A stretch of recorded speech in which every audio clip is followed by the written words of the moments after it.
about the middle of March when Shane, it was actually the day he got back from his golf trip.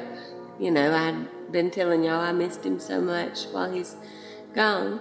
But the day he got back, he handed me his phone because he wanted to show me pictures from his trip. And, you know, he was telling me all about his trip, you know, just a normal day. You know, I was so excited for him to be home. Then I came across a picture, and it wasn't too explicit, but it did raise a red flag. And I was already, like, he was wanting me to look at the pictures, and I was saving them to his phone so that I could take them from his phone and send them to my phone and include them in that night's TikTok video so I could tell y'all an update from his trip. But anyways, when I was in the camera rolls, I got myself a red flag, and then it led me to look at messages because I don't usually do that. But I found messages between him and our next door neighbor, Hannah. And it was very, very clear that they had been sleeping together.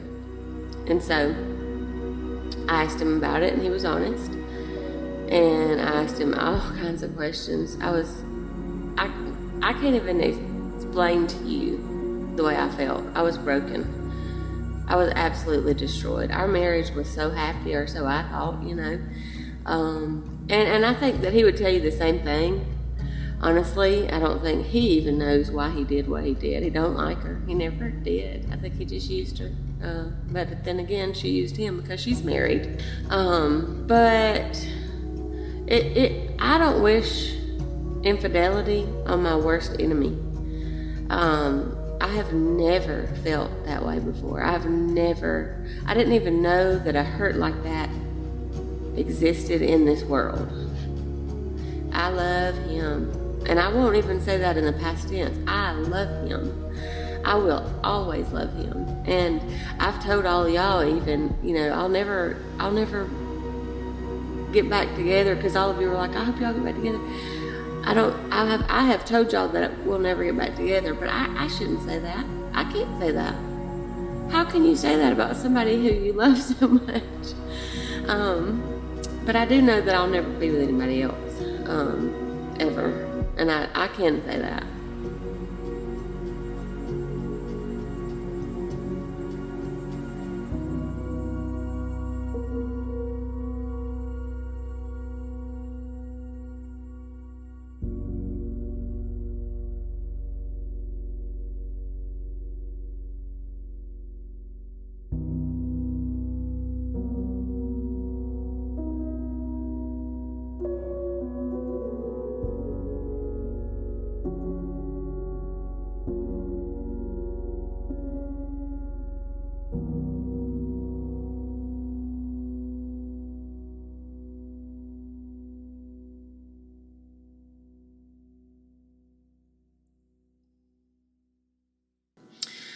Anyways, back to my story.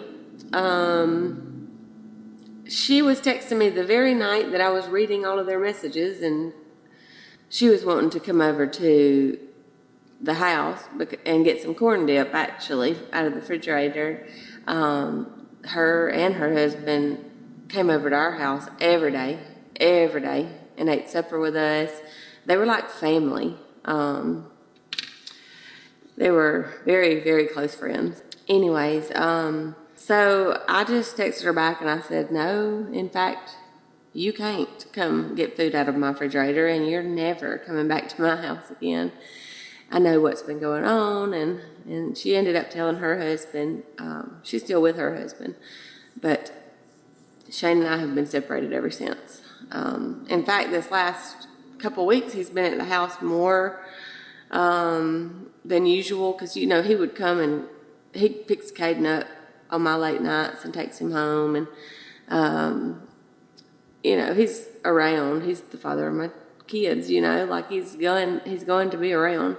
And but he's been around more lately because we thought the house was sold, and he's been at the house packing all the rest of his stuff up, because he's done bought a house, and he's moved in and everything, but he still had a lot downstairs, so he's been getting all that out and helping me pack So we've been spending a lot of time together, but I will say that from the day the affair reared its ugly head, he's been nothing but remorseful. Like, he's been working on himself. We've had some very long talks about why he thinks this happened. We've even talked about our Christianity. So I feel like God is, after 4 months, like, is it in the beginning? I just couldn't imagine being able to get past what has happened. And I may not ever be able to. But I feel like God is asking me to at least try.